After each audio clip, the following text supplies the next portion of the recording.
Salut tout le monde! Aujourd'hui, je vous parle d'un sujet qui me passionne et qui me donne quasiment envie de me lever le matin et j'ai nommé l'alimentation intuitive. Ça peut sonner un petit peu ésotérique comme ça, mais en fait, c'est une approche qui est bien ancrée dans la science et qui a fait ses preuves. Le but ultime de l'alimentation intuitive, c'est de développer une relation plus harmonieuse avec la nourriture, son corps et soi-même. C'est donc une approche qui est positive, basée sur la bienveillance, le non-jugement et l'écoute des besoins de son corps dans le moment présent. Et s'il y a une chose que vous devez retenir de l'alimentation intuitive, c'est que c'est pas une méthode pour perdre du poids, mais bien une façon de rebâtir une relation de confiance avec son corps et avec les signaux qu'il nous envoie, et aussi une façon de développer des saines habitudes de vie indépendamment du chiffre sur la balance. Pour vous donner un petit peu d'histoire, c'est une approche qui a été élaborée par deux nutritionnistes américaines, Evelyn Tribole et Elyse Resch, en 1995, et on y compte 10 principes. Je vais aller dans chaque principe en détail dans les prochaines vidéos, mais aujourd'hui, je veux vraiment vous parler de la philosophie générale.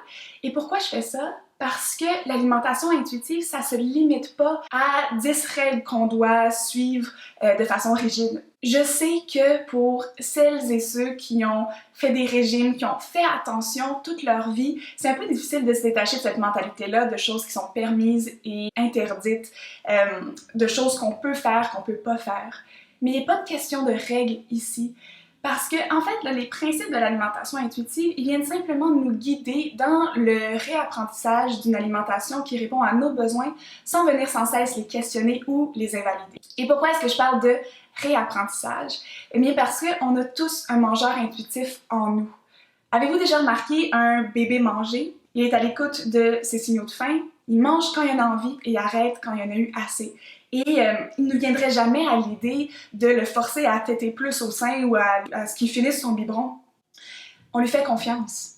Et donc l'idée, c'est de réapprendre à vous faire confiance. Ça, c'est un exemple. Mais l'alimentation intuitive, c'est tellement plus qu'une façon de manger. C'est une démarche qui touche aux émotions, au rapport à soi et à son corps. C'est plein de nuances, c'est complexe, c'est confrontant et un peu déstabilisant, mais tellement libérateur. Pensez-y un instant, combien de temps et d'argent avez-vous perdu à essayer de contrôler votre corps, votre alimentation et à vous juger? Imaginez si, au lieu de vous battre contre votre corps, vous appreniez à l'honorer et à en prendre soin.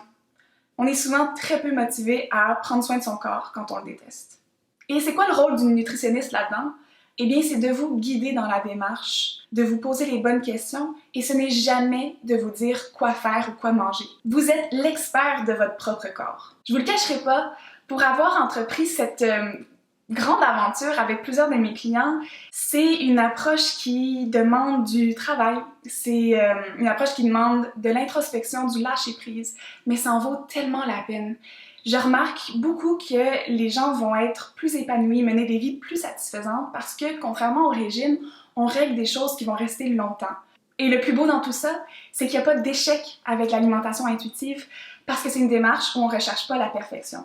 Alors j'espère que ça vous a éclairé sur l'approche et que ça vous a donné envie d'en savoir plus dans mes prochaines vidéos.